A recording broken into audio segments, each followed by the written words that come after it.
up on Roland Unfiltered for Friday, February 1st, 2019.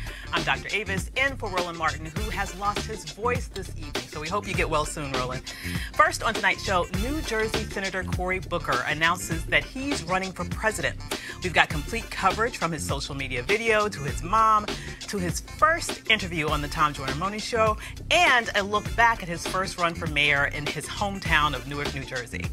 Next, did the current governor of Virginia, Democrat Ralph Northam, appear in his yearbook page in blackface or Klan robes? We've got the shocking pictures and details later. Republicans say that Democrats' ideas on Medicare for all and taxing the ultra-rich are radical and un-American. Our panel will break that down. And we told you yesterday that Senate Majority Leader Mitch McConnell thinks making it easier to vote is a terrible idea. Today, the Reverend William Barber is here to tell us why McConnell is wrong, really wrong. Also, the jobs report is out today with over 300,000 new jobs. How are African Americans really doing? Well, Dr. Kristen Brody, an economist at Alabama A&M, is here to give the details. Jussie Smollett releases his first statement on the vicious attack that ended with a rope around his neck. We've got that. And we have a scoop on what song Senator Booker may use in his campaign for president. It's time to bring the funk on Roland Martin Unfiltered. Let's go. He's got it. Whatever the biz, he's on it. Whatever it is, he's got the scoop, the fact, the find. And when it breaks, he's right on time and it's rolling. Best believe he's knowing. Putting it down from sports to news to politics. With entertainment just for kicks, he's rolling. It's on go, roll, y'all. It's Roland Martin, yeah. Rolling with Roland now. He's funky, he's fresh, he's real, the best, you know he's Roland Martin now.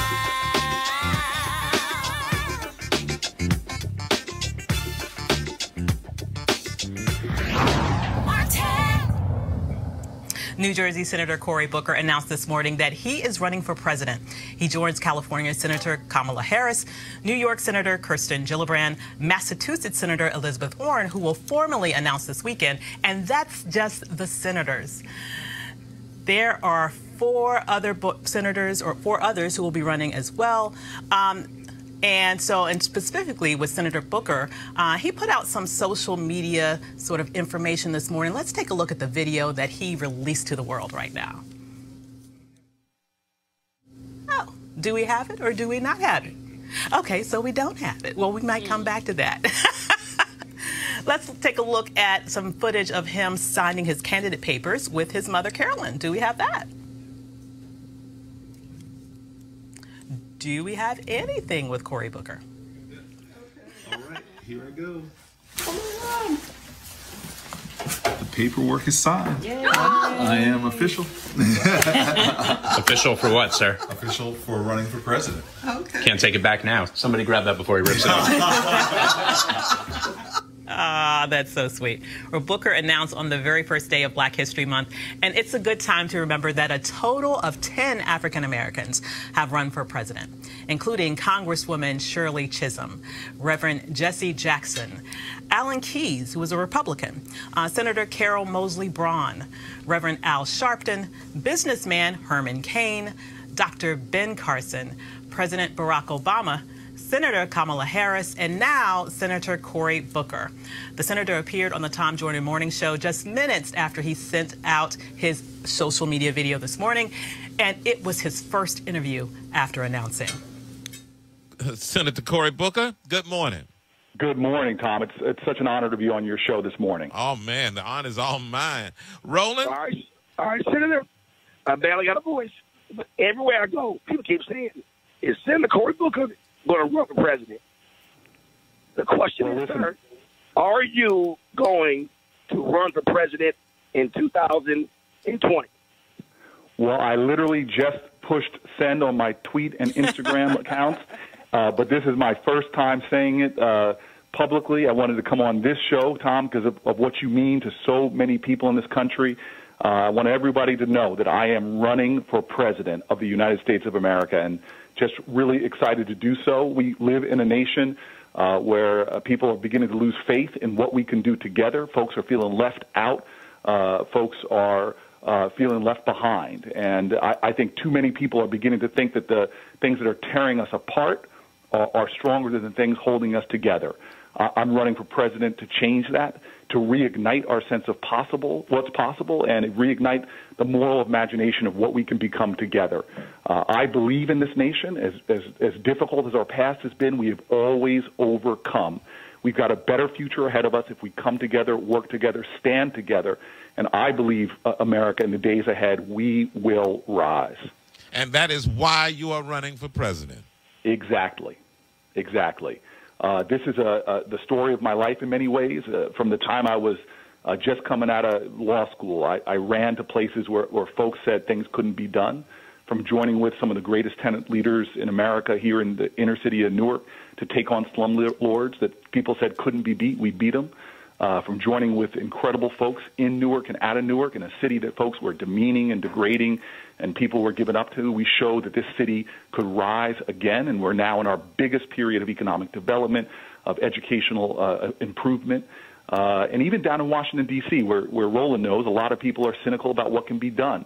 I went down there not just to talk, but to get things done, and joined with people across the aisle to take the first crack in undoing mass incarceration, to even passing writing a very historic piece of legislation that's going to lead to the biggest investments in low-income areas in our country in decades. So I believe that the history of this country is a testimony to the achievement of the impossible if we stand together, and that's why I'm in this.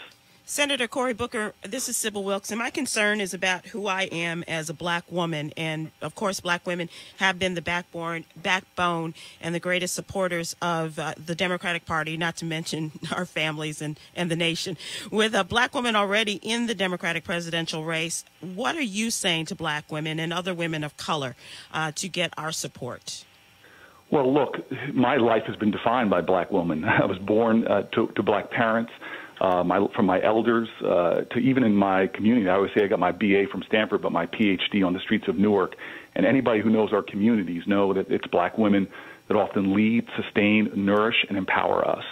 And so I'm running for all Americans, but I know that often in the black community, the conditions and the realities are what is a good lens with which to view the success of our nation. And so if it's issues from us, unfortunately, leading the industrial world in infant mortality and the death of mothers in the earliest years, to issues of economic empowerment. You know, when I go to my corner bodega, I see women who are working a full-time job but still need food stamps to feed their families. So the reason I'm running is to make sure that the issues of the folks who feel left behind, who feel like they're working harder and harder but having more month at the end of their money than money at the end of their month, that's why I'm standing up and fighting. And at the end of the day, I want to be judged not by my race, not by my gender, but by the content of my character, the spirit I want to bring to this nation, and also by the quality of my ideas. Senator, why are 4 more years of Donald Trump bad for America? Look, you know, everybody, I think, that I talk to when I walk my community is hurting right now. And there are even more people that actually are afraid. You know, we've seen just a massive increase in hate attacks in our country against so many Americans, whether they're LGBTQ or black folks. And everybody's got to know that I'm running really not to beat anybody. I'm running to unite people, because I know that when we stand together, when we work together, we can rise together. And let me tell you this, we're not going to win this race by showing the worst of who we are, but by the best. And I only know one way, as we were all taught by some of our best ancestors, that you can't drive out darkness with darkness. You got to bring the light. You can't drive out hate with hate. You got to bring the love. And I just think it's time for a more radical empathy for each other in this country, and an understanding that our strength lies in our ability to foster greater unity and to have a revival in this country of a spirit of civic grace. Senator Cory Booker, you also are talking about making this a better nation, and some of the things that you're talking about that you have been very strong in your proposals of bills, as well as passing them through the United States Senate. And we're talking about, especially about our drug laws, and that's a great concern for a lot of people, and especially the disproportionate sentences against men of color. And can you talk a little bit about that and how you would like to work with the United States House and Senate to change some of those things? Yeah, we all pledge an oath in this country. We literally swear an oath that we are going to be a nation of liberty and justice for all. For the country that professes the ideals of freedom, to have 1 out of every 4 incarcerated people on the planet Earth here in America, to have 1 of every 3 incarcerated women on the planet Earth here in America. This is a cancer on the soul of our country, and it hurts everybody. When our bridges and roads are crumbling, we invest in the infrastructure of prisons unlike any other civilization in humanity, building a new prison every 10 days from the time I was in law school to the time I was mayor of this great city in Newark. And worse than that, you judge a country often by who they imprison. Some nations put journalists in prison. Some nations put political opposition in prison. You go to prisons in America, and you see that we're shuttling in there the mentally ill. We're shuttling in there the addicted. We're shuttling in there the poor. As my friend Brian Stevenson says, we have a nation that treats you better if you're rich and guilty than poor and innocent.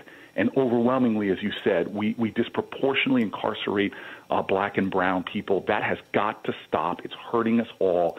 And if folk don't think this isn't a national urgency, there's a great university that put out a study that shows we would have 20% less poverty in all of America if our incarceration rates were in line with other nations. We're not making ourselves safer. We're creating more dangerous conditions, more economic instability. We're hurting not just individuals, but families and communities by over-incarcerating folk. And I know from being mayor of Newark that when you put together prison reentry programs, when you take courts that push people out of jail through our drug courts and our veteran courts and our youth courts, that you actually create more safety when you empower lives, when you get people health care and mental health care. And so we have a comeuppance in this country. We could save billions of dollars. We can empower lives. We can change the destinies of a generation yet to come, because too many of our children are being shuttled into cages and, God, coffins as well. So I'm committed to this fight. I still remember when I was running for Senate, people were telling me, oh, this isn't a top issue. But I was like, look, I'm not looking for consensus. I'm trying to mold consensus. I don't care if I'm in the richest neighborhoods of New Jersey or the lowest income communities. I'm going to talk about changing our criminal justice system. And that means, doing like Obama did with the 21st Century Policing Group, to talk about police accountability with police officers, with community activists, because we can do better there. It means changing our drug laws, ending prohibition against marijuana, which has led, black folks are no different in their usage rates or even the dealing rates, but are almost 4 times more likely to be incarcerated for marijuana. We do not have equal justice under the law. And it means all the way to helping our brothers and sisters when they come home to get jobs. Why do we have a nation that after you've served your sentence, when you come home trying to stand on your feet again, trying to be there for your family, we deny you jobs and business licenses and bank loans and the ability to thrive again? So I believe in redemption. I believe in the goodness of people, and we should show the world what the land of the free can really do in empowering people, not throwing them in holes and cages. And we now have Senator Booker's announcement video ready for you. Let's roll that tape. In America, we have a common pain, but what we're lacking is a sense of common purpose. What's up? Amen. I grew up knowing that the only way we can make change is when people come together. When I was a baby, my parents tried to move us into a neighborhood with great public schools, but realtors wouldn't sell us a home because of the color of our skin. A group of white lawyers who had watched the courage of civil rights activists were inspired to help black families in their own community, including mine. And they changed the course of my entire life. Because in America, courage is contagious. My dad told me, boy, never forget where you came from or how many people had to sacrifice to get you where you are. So over 20 years ago, I moved into the Central Ward of Newark to fight slumlords and help families stay in their homes. I still live there today, and I'm the only senator who goes home to a low-income inner-city community, the first community that took a chance on me. We are better when we help each other. The history of our nation is defined by collective action, by interwoven destinies of slaves and abolitionists, of those born here and those who chose America as home, those who took up arms to defend our country, and those who linked arms to challenge and change it. I believe that we can build a country where no one is forgotten, no one is left behind, where parents can put food on the table, where there are good-paying jobs with good benefits in every neighborhood, where our criminal justice system keeps us safe instead of shuffling more children into cages and coffins, where we see the faces of our leaders on television and feel pride, not shame. It is not a matter of can we. It's a matter of do we have the collective will, the American will. I believe we do.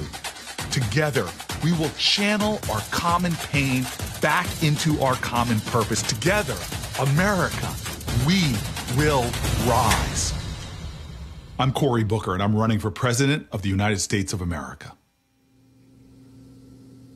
Looks like we got a race. So joining us on tonight's panel to discuss this and other issues are Janice Mathis, Executive Director of the National Council of Negro Women, Dr. Julianne Malveaux, Economist and President Emerita of Bennett College, and Eugene Craig, CEO of Eugene Craig Group. Thanks a lot for coming, you guys. Appreciate it. Thank you.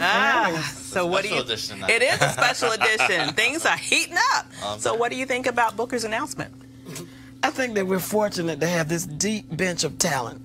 When I look at Warren and Booker and Harris, I think any of them would be better than where we are right now. You got that right. And I think we have to be careful, though, because there are going to be people who oppose health care, who oppose Social Security, who oppose education, who oppose criminal justice reform, who will tell us what's wrong with them. Mm-hmm. And I just hope we have the fortitude to ignore the critics from the peanut gallery who tell us that our talented folk are not talented enough. I'm so glad that you took the high road there. Because I had some other stuff to say, but well, go ahead, you know. No, but in deference to, but you're right. We do have a deep bench of talent. Sure. I am less excited about Cory Booker, frankly, than I am of any of the others. I think that Kamala Harris brings a strong and compelling case. Elizabeth Warren, I love her focus on economic issues, of course, and all of her Consumer Financial Protection Bureau, all of that. Yeah. Although I could whip her for taking a DNA test. Yeah. Deciding that that was a self-imposed wound right there. Yeah. But I love the way that she focused on economic issues, which I don't really see from many of the others. You know, but by the time it's over with, we're going to probably be like the Republicans and have 15 of them. Oh, yeah. But Cory Booker does not excite me. I would just say that. I would just put it out there. He does not excite me thought whatsoever. his answer on what you think about women was weak. He's got to practice, he's got to do better. But when he started talking about criminal justice and what it means that we have 1 in 3 women who are in prison in this country, that seemed to be coming from his gut. And I think that what people are looking for is authenticity. And that's who he really is. Maybe that's his singer. Maybe so there's Kamala. So there's Kamala, and that's authenticity. I think this brother, you know, he is a how can I put it? He's a media creation from the beginning. He got the New York Times to run for mayor of Newark. And he does this little fake Jake stuff of I'm going to stay in the projects. Now, you know, give me a break. You don't think he lives in the projects, Dr. Malveaux? No, Avis, I do not think that, brother man. That was some fake Jake stuff, and I just think that a lot of his stuff is fake Jake. But you know what? We're going to see all these people come out and play it out, and it's going to be interesting. Yeah. And you know, it's a year before the first primary. Absolutely. So you know, some people are not going to raise money. Some people go raise money. And it's going to be, you know, I think for Democrats, it's exciting, except for the presence of that idiot from Starbucks. I stopped, you know, this morning I walked by Starbucks. I didn't even get my tea. Oh, yeah. Yeah. I was so bad I didn't even get my tea. I walked Yeah. by the Starbucks, went home, and put a tea bag in a cup. Oh. Because that man is cray-cray. Yeah. But so, Eugene, as the only brother on the panel, what do you think? I've learned not to interrupt grown folk when they're talking. The thing is this. I think Booker brings a lot of value to this race. There is a space on the Democrat side for a centrist, or at least a perceived centrist. The work that he did, that he's done when it comes to criminal justice reform, you got to look at it. You got to look at the totality of Cory Booker. Right. He's a former mayor. As a mayor, as a mayor, there is opportunity to be a hyper-partisan, but at the end of the day, you do have to bring folk together to get things done. But when he got elevated to the U.S. Senate, he was not one that was afraid to engage the other side. Spartacus? Spartacus? Yeah, well. Come on now. Yeah, I think that was. That's what I'm talking about, fake Jake. I agree with you. I agree with you there. I agree with you there. Spartacus moment. I mean, he happened to slip out without getting the ethics in for that moment. But the thing is this, right? When it came to criminal justice reform, you have folks on the right, Freedom Works and R Street that wanted to get things done. You have folks on the left that have been wanting to get done for a long time. Right. He was one of the first that said, hey, you know what? I'm going to go to the other side. Let's form an actual coalition. We talk to our own people in our own language and get this thing done. Mm-hmm. And here we have the first step back. That's something he could run on. Yeah. Elizabeth Warren, I like Kamala, some of the other senators that are jumping in this race, Gillibrand, they're going to have issues. Senators have issues when they run for higher office defining what was your defining moment as a senator. Bernie Sanders is going to have a major issue. What did you get done in the last 25 years as U.S. Senator? Yeah. Cory Booker has something concrete he can point to where he's led on. Well, let's talk about that and some of his other issues. Absolutely. One more major thing is this. Yeah. One thing I liked about his video is that he brought the idea of populism back to people of color. That it's not just this, Midwest, white guy left out deal. It's a, hey, folk that are living in our cities are hurting. Folk that are working 40, 80 hours a week and still have to figure out how to put food on the table. Okay, so sweetie, you drank the Kool-Aid. Listen, I'm Team Harris, President Harris 2021. So I think that common game, common purpose, that's a good alliterative phrase. That's gonna play. Yeah. Well, let's kind of go through some of his issues and let's pull out a few of them. So these are the main ideas that Booker's running on. Criminal justice reform, which is what you just alluded to, maybe his seminal piece so far in the Senate. Legalize marijuana and expunge possessions convictions, I think is a huge thing. I go with the legalized marijuana. And the other half of that is very important too. Dr. J lives in the district. We got to expunge those records as well. I think that's very important.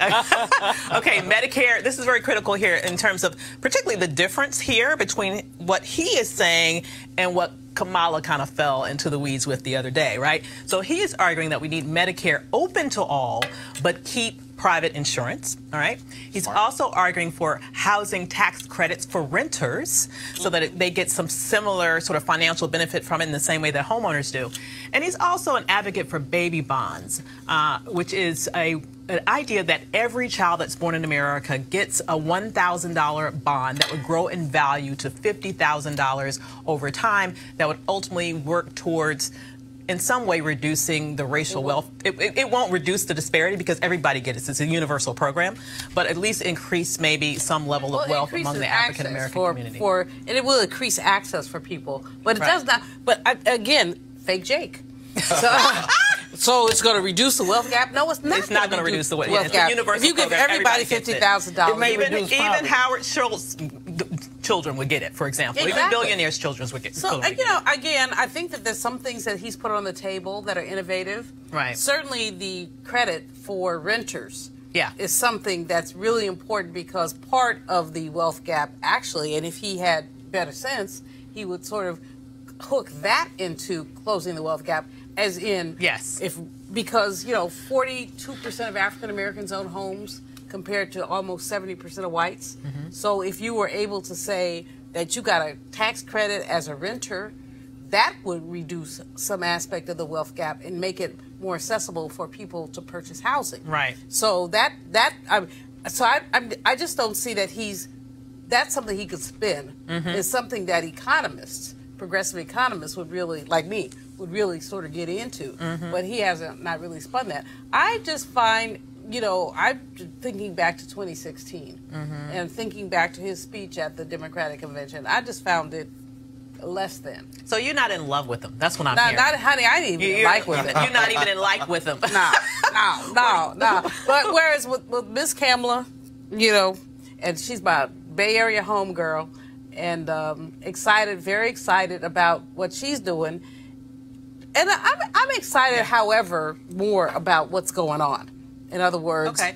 One other thing I want to point out before we move on to the next subject. Here we now have 2 black people running for president. We may end up with a third if Eric Holder decides to join in. What does this mean for the black vote in terms of fracturing the black vote moving into South Carolina? Does this sort of sentence all of them to not being victorious in their runs for president? I don't think so. Is from South Carolina. I'll say this. I don't think so. I mean, I am of the mind that Kamala probably runs away with this after South Carolina, California. But I do think that with the race being what it is, you know, probably end up with 20-odd people in this thing. Yeah. That, you know, you can walk out of there with 20, 30% and then keep moving forward. And it's going to a broker convention. I do think part of the discussion that needs to take place over the next year is that with both, you know, 2 of the 3 black U.S. senators running, there needs to be a new bench of black U.S. senators elected to the U.S. Senate. Because the idea is this, you know, they both run for president, you know, whoever wins, they're both probably going to get tapped for secretaryships. Yeah. For appointments. That's true. If they want them. If they want them. Yeah. And they may not, because we do have the precedent of people running for president and staying in the Senate because they have more power there. Absolutely. But Janice is from South Carolina. Well, and across the South, half the Democrats in the South are African American. Right. At least half. So you got 2 black candidates. So they split the black vote. They still got, I agree with your figure, about 20% or thereabouts. So they're still going to be the top vote getters, even if they split it, assuming they split it relatively evenly. Yeah, sounds good. And I think that Kamala is far more compelling than Booker is. Of course, my biases are showing. I'm loving that you're loving the AKA, Dr. Malvo. Well, you know, every now and then, you people have some sense. Every now and then, you people, but we got the Delta AKA thing going. I just have to keep reiterating. Kellyanne Conway was saying something today about how she thought it was disrespectful of Booker to run against the women and all that. She can't tell us nothing. No. She needs to send her what the guy say? Fall back. Fall back. She needs to step her. So we got to move on, you guys. We got a full show today. So yesterday we told you about H.R. 1. The bill in the House of Representatives would reform campaign finances and government ethics. It also focuses on expanding voting rights, including making Election Day a national holiday. That is not a revolutionary idea. Plenty of countries do that, right? And that would allow voter registration on Election Day as well and online. But the idea of making it easy for people to vote is really troubling for some Republicans. Big surprise there. We showed you Senate Majority Leader Mitch McConnell of Kentucky trashing it on the Senate floor. We're going to show it again, and then we'll talk to the Reverend William Barber on the other side. Their bill would make Election Day a new paid holiday for government workers and created an additional brand new paid leave benefit for up to 6 days for any federal bureaucrat who decides they'd like to hang out at the polls during any election. Just what America needs, another paid holiday and a bunch of government workers being paid to go out and work. I assume our colleagues on the other side on their campaigns. This is the Democrat plan to restore democracy? A brand new week of paid vacation for every federal employee who'd like to hover around while you cast your ballot? Just what Americans don't want, another paid holiday. Right. So joining us now by phone is Reverend William Barber, President of Repairers of the Breach. Reverend Barber, welcome to Roland Martin Unfiltered. Well, thank you so much. Thanks so much. Tell Roland I'm thinking about him. About the voice issue, but we certainly are. You know, I listened to McConnell and sound like a modern day George Wallace, you know, standing between voting rights and the people. You know, senators and members of the Congress are the last ones to talk about people being on vacation. As many vacations that they take. That's number one. Number two, you know, we have vacations for dead presidents, but we don't want to have an election day to vote for living people who are running for president. but I think also we have to be careful because, you know, everything they do is strategic. So he comes out and he focuses on the national holiday, which is just one piece of it. But he doesn't also talk about this bill is talking about making same-day registration, you know, a fixture or automatic registration at 18, a part of it, or a paper trail, so that you don't just have an electronic trail, and, you know, electronically, you know what the vote's going to be, but you actually have a paper trail. They're also talking about nullifying photo ID by simply having signature attestation if you don't have an ID, which is fact what we had in North Carolina before they started messing with things. We had signature attestation. If you lied, you got a 5-year felony. We had no cases at all of so-called voter fraud. So, you know, it's to hear him stand there and joke and laugh. Actually, I don't think he was laughing because it was funny. He laughed because he's scared. The reality is, you're talking about the South. Yeah. If you register 30% of the unregistered black voters in the South and can connect them with poor whites, progressive poor whites, and working class whites and Latinos, you have a whole new political map. That's what we're focusing on in the Poor People's Campaign. If that were to happen, North Carolina, Georgia, Florida, Texas, Virginia, and possibly Alabama, and even maybe Mississippi, new battlegrounds. I mean, they flip. They're not. None of those states are really red states. They're unorganized voter suppression states, and the Republicans know that because they have counted on 13 southern states for the last 50 years to ensure them 171 electoral votes going into any presidential election. That's been their game plan. On the flip side, I'm concerned, though, about Democrats because I haven't read in this bill, and I haven't read it all the way, that them talking about fully restoring the Voting Rights Act. Because without restoring the Voting Rights Act, we don't have pre-clearance. And they've had over 5 years to do that ever since June 25, 2013. Lastly, in this bill, they talk about throwing redistricting to an independent group, but just throwing it independent, taking it out of the hands of state legislatures without putting some clear guidance as it relates to race is not enough, because all of this is based on race. I mean, this is not about blocking Democrats from the vote. Voter suppression is about people of color, period. It affects, you know, white people. In fact, one of the ways it affects white people is people who get elected through voter suppression, suppressing the vote of black people. Once they get elected, they pass policies that mostly negatively hurt white people. Yep. Absolutely. You know, and that's the story and the things we've got to begin to organize and teach around. That's what we're doing, the Poor People's Campaign.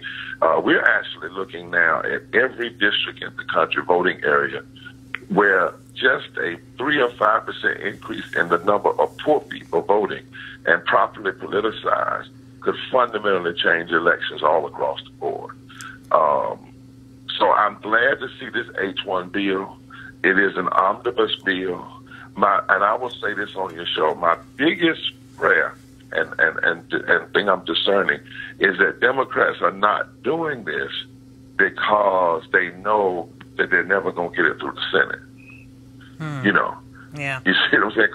Because the reality is everything that's put in that bill, now Democrats should have done it when they had control of both the House and the Senate. You're exactly right. Absolutely. It's way late, you know. And I come from North Carolina. I think Dr. Malvo is up there. People, you know, we won same-day registration and early voting, but it took us 25 years fighting Democrats.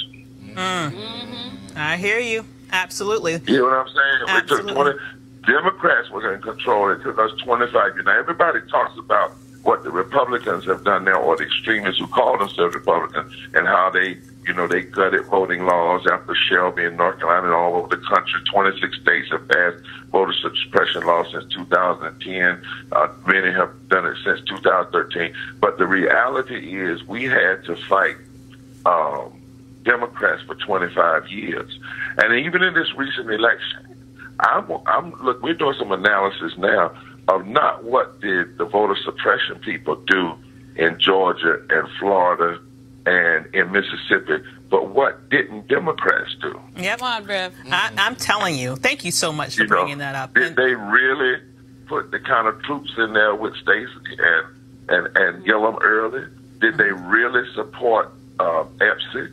You know, Trump put 150 workers on the ground in Mississippi. I don't think the National Party did any of that. And EPSI turned 4 Trump districts in Mississippi without any real help. Yeah. So you see what I'm saying? So I'm glad we're talking about this. It's the most underreported story that we've been talking about in the national news. We talk about Russia, but the reality is Trump did not win because of the Russia. Trump won because of voter suppression targeted at black people, and the ground was prepared long before he was ever a candidate. Absolutely. And we still have a long way to go with rectifying that problem. Thank you so much for joining us today. Thank you so much. Take care now. Absolutely. I'm gonna call you. You know I love you. Absolutely. So out late this afternoon, the newspaper, the Virginia Pilot, published this page from Virginia Governor Ralph Northam's medical school yearbook. Here he is. The 3 shots on the left of the screen are of Northam. The people on the left in blackface and a Klan robe and hood are hard to identify. The quote says, "There are more old drunks than old doctors in the world, so I think I'll have another beer." The GOP in Virginia is calling on Northam to resign if that is him in blackface. So... Well, we can confirm that it's him. He just released a statement saying that it is him. Yeah. Yeah. I think a couple things. First, Gillespie's Oppo team is probably like literally shooting themselves like right now. In the foot. Honestly, if you missed this, probably shouldn't be hired again. Yeah. But I think he probably should step aside. I'm gonna tell you why. Resign as governor? I think he should resign as governor. Give us Governor Fairfax. I'm gonna tell you why. We need to keep the same energy regardless of party. When Republicans do fuckery like this, resign. Right. When DeSantis, Secretary of State, had blackface, and look, get him up out of there. That's right. There has to be a zero tolerance policy as a culture, when it comes to stuff like this. So I think Governor Northam should resign, looking to negotiate his exit or whatever. But we have to keep the same energy regardless of party, as a culture. Absolutely, because we just had the Secretary of State, as you mentioned, of Florida, caught in a similar scandal, and he's out of here. So I'm kind of ready for another black governor of Virginia. I would love to see Justin as the governor of Virginia. Absolutely. And I do think that this, the thing that gets me that I don't think we all get is the extent to which racism and blackface and all this is woven into the very fabric of our nation. Yeah. Yes, he should step aside, but there's more than that. Just saying step aside there has to be a moment when we sort of say none of this stuff makes any sense. Right. These Confederate flags, the blackface, the killing of our young people. I mean, all of this is connected. The attack on Jussie Smollett, all of this stuff is connected. And so just stepping aside, I would certainly support that. And I agree with you that it's a bipartisan. We shouldn't say it's okay for one and not the other. Right. But I think it's more than just stepping aside. It's really about how do we begin to unpack this crap and to make it clear that it's unacceptable when people walk around with these MAGA hats on their heads, talking smack to people, whether it's an elder Indian on the National Mall or one of our beloved actors who stood up for better college. One of our beloved actors who's walking the streets of Chicago. Absolutely. So, yes, step aside, but more than that. Stepping aside is like putting a Band-Aid on the BS. Step aside and be sentenced to teach 9th grade civics for the rest of his life or something. Ooh. I think of this as a former job. 9th grade civics? You talk about our woven into our history. Thomas Jefferson said, "I fear that God is just." About thinking about the way black folk were being treated in the United States. This has been the deal from the get-go. And I guess I get a little frustrated because I think about what Michelle Obama said. I'm really proud of my country for the first time, and she had to take it back, but she was telling God's whole truth. But tell you what, I ain't never been proud of my country. Well, yeah, but the point is, also not that is bringing up a history You're also not that we don't want to face. And it is Point part and parcel absolutely. of America. You can't tell America's story without it. Yeah, absolutely. And so part of that story still is this issue of we are continuing to fight for the vote. And so we have a little bit of a clip from Kristen Clark, president of the Lawyers Committee of Civil Rights Under Law, who shared this story on social media. So in Texas last week, Friday, the Secretary of State's office revealed a really alarming press release. And it was filled with all kinds of wild allegations. And in particular, they alleged that there were more than 90,000 non-citizens on the registration rolls, and alleged that about 50,000 of them had voted in elections. As voting rights lawyers, we know that when these kinds of claims are made, that they're often false and baseless. They're put out there to cause alarm and lay the groundwork for voter suppression. And we are starting to see that that is the case here.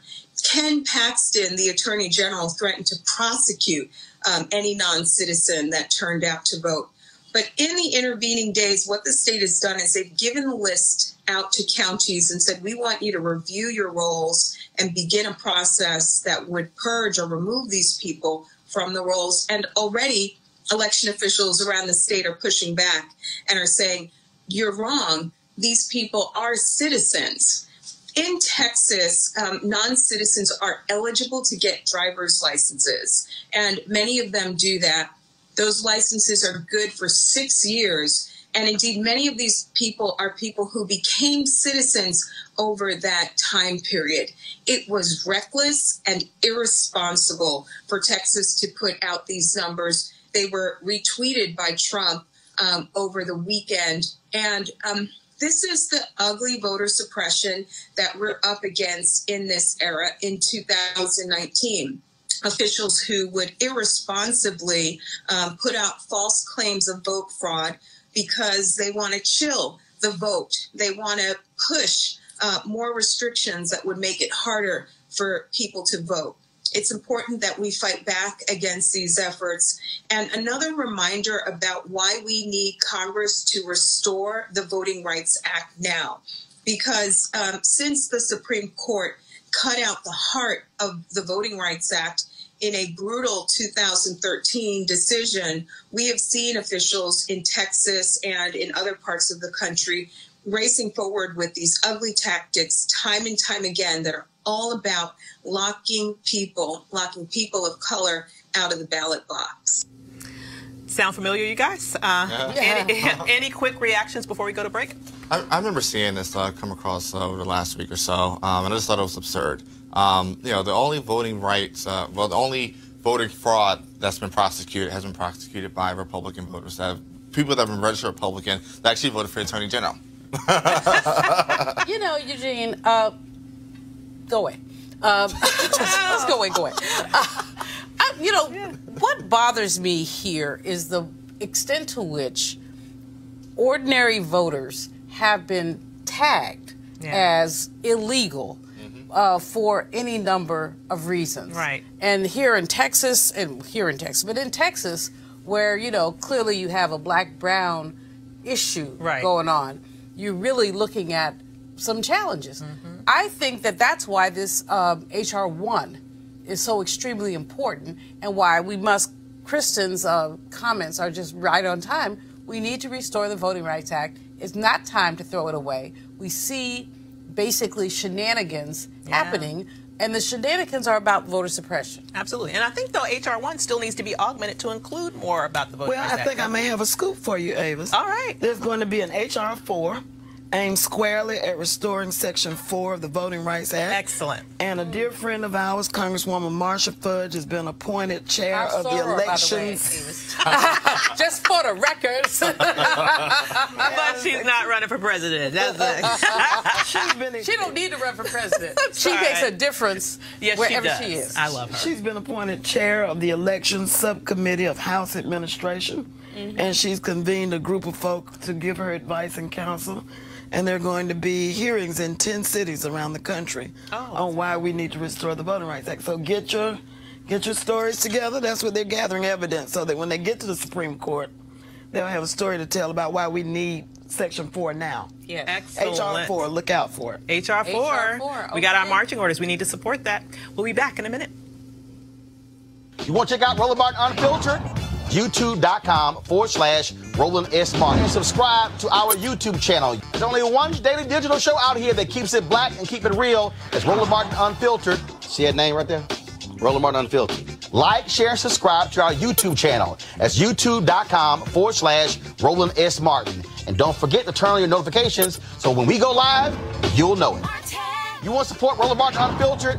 Be sure to join our Bring the Funk fan club. Every dollar that you give to us supports our daily digital show. There's only one daily digital show out here that keeps it black and keep it real. It's Roland Martin Unfiltered. Support the Roland Martin Unfiltered daily digital show by going to RolandMartinUnfiltered.com. Our goal is to get 20,000 of our fans contributing $50 each for the whole year. You can make this possible. RolandMartinUnfiltered.com. So hi, I'm Dr. Avis, back for Roland Martin, who has lost his voice. So we're hoping that he's at home chilling and getting well. Next, we want to talk about the jobs report, which came out today. According to this report, the U.S. economy has added over 300,000 jobs in January. Unemployment rose overall from 3.9% to 4%. But breaking it down for whites and blacks, this is what we see. The white-only January unemployment rate was 3.3%, which was unchanged from December. The black-only unemployment rate was 6.8%, more than double that of whites, up from December's 6.6%. And here to help us understand the report a little bit more deeply is Dr. Kristen Brody, an economist at Alabama A&M University. Welcome, Dr. Brody. Good evening, Dr. Avis. How are you? I'm doing great. So good to have you on the show. So great to see you. So could you? It's good to be here. Wonderful. So could you break down these numbers for us, not just in terms of this month and last month, but, you know, what have been the trends recently in terms of black unemployment under this administration? Well, the unemployment rate did go up a bit. We saw that total non-farm payroll employment increased by 304,000, where it was thought that it was going to only increase by 165,000. And as you said, the black unemployment rate is higher, but those numbers can be broken down even further when we look at those numbers by age and race. So for whites, it was 3.5% versus 6.8% for African Americans. But when you look at men, white men is 3.3% versus black men 7.1%. So that number is much higher. Absolutely. For white women, 3.2% versus 5.5% for African American. But the real discrepancy comes with both sexes between the ages of 16 to 19. So for whites, that number was 11.6 versus 20.6 for African American. So there are some real differences when you break down those demographics. Absolutely. And just one other thing to follow up with that. So I'm looking at these numbers just from the last couple of months. You mentioned, for example, that black men unemployment is at 7.1% now. If you go back to November, it was at 5.8%. That's a pretty significant jump for just 2 months, isn't it? It is. It definitely is. And part of that, if you look at December, was the government shutdown, that a lot of the people that were furloughed claimed temporary unemployment. So that's part of it. But it also goes to differences in education that we've seen since 2000, differences in incarceration rate, education levels, and just pure discrimination and bias. Gotcha. Those things definitely make a difference. So economist to economist, Dr. Malveaux has a question for you. So have you looked at the MPOPs? How are you? It's good to see you. Good to see you. The employment population ratios are what concern me more than the actual unemployment rates. The fact that there's a gap, especially among men, between the percentage of the population that's employed, the MPOP. So having looked at that, what can you say about that, and why should we be concerned about that as well? Well, I think that when you just look at the unemployment numbers and whether they've gone up or down, it doesn't consider how many people have entered or left the workforce. Furthermore, how many people are temporarily employed, and also those who have left the workforce or are counted as discouraged workers. And in fact, the number of people who are employed part-time due to economic reasons has increased. And so a lot of African Americans are going to fall into that. But those numbers aren't counted in the pure unemployment rate. But we end up with this gap, especially among men, that concerns me. For white men, you have an impop of something that's almost 70%. But for black men, as an example, you have an impop that is 62, 63, 64. Women, it's about the same. So the percentage of people who are unemployed is concerning, especially because they're not absorbed in the unemployment rate. Could you go into a little bit more depth about impop so that the audience understands what you're referring to? It's the employment population ratio. So it's the percentage of the population that is employed. And so that to me is a better number to gauge engagement in the labor market than the unemployment rate. That's true. Because the unemployment rate does not include people who have stopped looking for work, correct? And the employment population ratio really says what percentage of the population is engaged in the labor market. And it's a really important number. And I know, my sister, because you are a labor economist also, that you've looked at some of this. You picked up the 16 to 19, which is really important. But I'm equally concerned with the prime-aged gap in the employment population ratio. Agree. I agree with you. That is definitely an issue. And I guess, again, when you look at the trends, increases in education have helped, but African Americans are still further behind whites in terms of educational attainment at the bachelor's level. We still deal with discrimination. We still deal with segregation. And furthermore, African Americans and Latinos are more likely to lose their jobs when bad things start happening. So all of those things contribute to those gaps. Absolutely. Well, thank you so much, Dr. Brody. It's been great having you on the show. Thank you for having me. Wonderful. Well, we have an update for you today in the Jussie Smollett case. Smollett is finally speaking out about the incident that took place on Tuesday when he was attacked by two men who made racial and homophobic slurs. He released a statement today to Essence saying he is completely cooperating with police. The statement reads, "Let me start by saying that I'm okay. My body is strong, but my soul is stronger. More importantly, I want to say thank you. The outpouring of love and support from my village has meant more than I will ever be able to truly put into words. I am working with authorities and have been 100% factual and consistent on every level. Despite my frustrations and deep concern with certain inaccuracies and misrepresentations that have been spread, I still believe that justice will be served. As my family stated, these types of cowardly acts are happening to my sisters, brothers, and non-gender conforming siblings daily. I am not and should not be looked upon as an isolated incident. We will talk soon, and I will address all details of this horrific incident, but I need a moment to process. Most importantly, during times of trauma, grief, and pain, there is still a responsibility to lead with love. It's all I know, and that can't be kicked out of me. With love and respect and honor, Jussie Smollett." Wow. Just love his spirit. Love his spirit. Absolutely. We have to take a quick break right now. We'll be right back.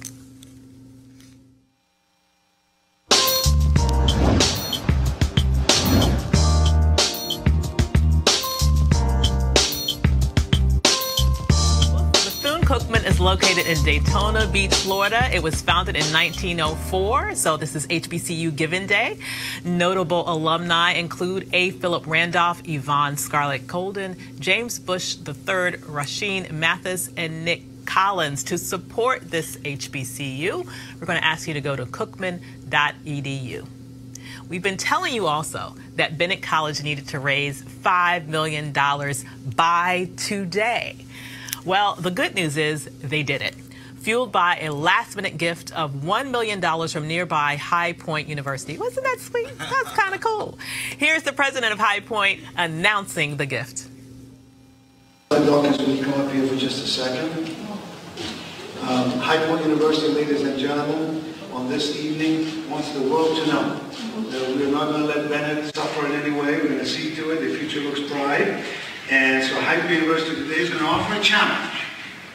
A challenge good for the next 48 hours, between now and Monday morning. High Point University today announces that we are providing for Bennett a gift, an investment in the amount of $1 million.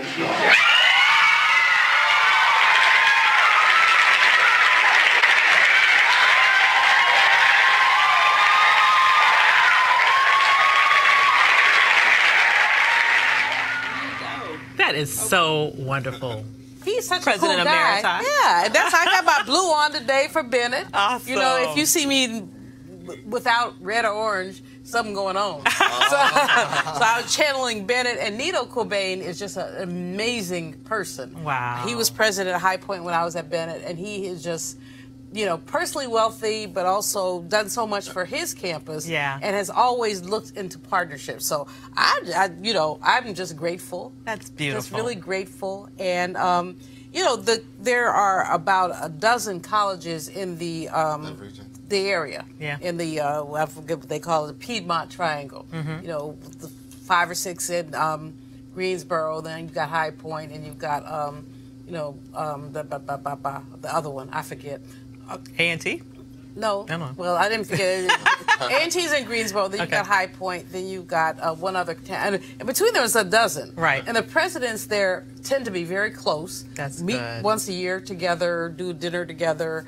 And I mean, I'm going to call Nito when I get home and just say, dude, I love you. But he knows I love him anyway. But that's just so amazing. But Bennett has, you know, it's bigger than Bennett.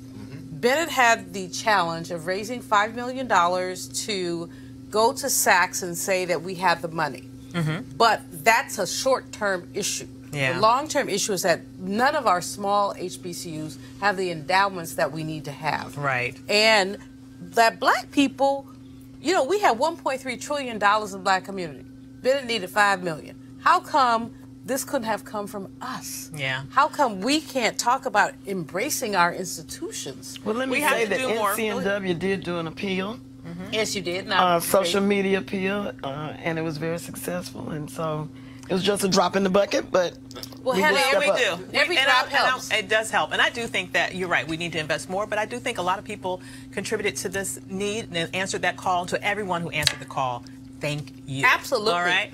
So earlier in the show, I don't even dance real well. So what is it that my friend Stacey Patton is trying to floss? What is flossing? Flossing. That's a whole other dance. Okay. It'll take a while to teach it. It'll take a while to teach it. I'm too old. But anyway, whatever.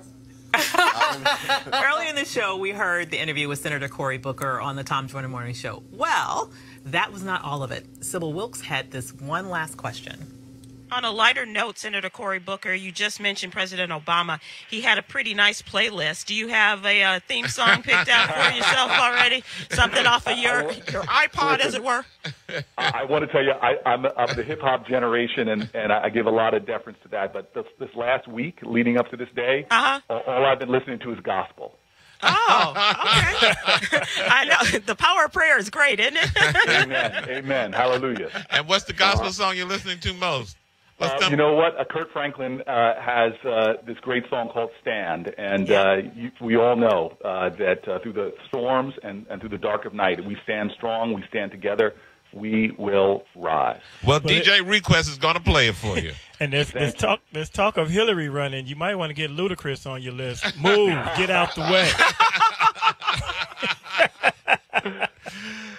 Senator Cory Booker announcing that he's running for president in 2020 on the Tom Joyner Morning Show. My man. Well, I'm Dr. Avis, in for Roland Martin, who will be back to bring the funk on Monday. Have a great weekend. Holla.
Hey fam, want to check out Roland Martin Unfiltered, the blackest show on all of digital, cable, and broadcast. Check out our audio podcast.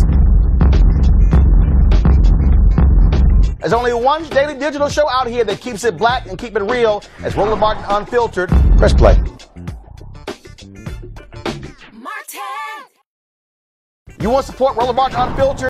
Be sure to join our Bring the Funk fan club. Every dollar that you give to us supports our daily digital show. There's only one daily digital show out here that keeps it black and keep it real. It's Roland Martin Unfiltered. Support the Roland Martin Unfiltered daily digital show by going to RolandMartinUnfiltered.com. Our goal is to get 20,000 of our fans contributing $50 each for the whole year. You can make this possible. RolandMartinUnfiltered.com. You want to check out Roland Martin Unfiltered? YouTube.com/Roland S. Martin. And subscribe to our YouTube channel. There's only one daily digital show out here that keeps it black and keep it real. It's Roland Martin Unfiltered. See that name right there? Roland Martin Unfiltered. Like, share, and subscribe to our YouTube channel. That's YouTube.com/Roland S. Martin. And don't forget to turn on your notifications so when we go live, you'll know it.